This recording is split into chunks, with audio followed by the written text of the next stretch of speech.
Иә, біраз өзгерістер бар. Бүйрек жолы, жатыр жағы, сосын қан айналым, қаның тазарған дейді. Өтім толып кете беретін. Өтімнің жақсы істеп тұрғаны, өзімде сезем.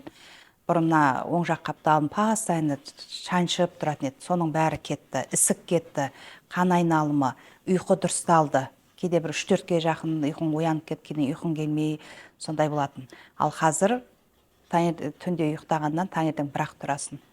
Жүйке орнына келіп, Аллаға сансыз шүкір айтам.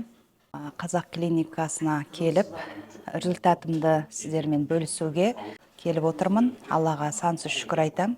Бірінші Аллаға, екінші осы Сүлеймен мырзаға. Осы мына шөптік дәрілердің бәрі денемізге шипасын тауып, жеңілденіп, бірнеше результат алсам десем де болады. Өйткені аяқтың ісігі, давление, бас ауру, жүйке деген нәрселердің бәрі кетіп, Аллаға шүкір, қазір 2 айдың ішінде керемет результат алдым.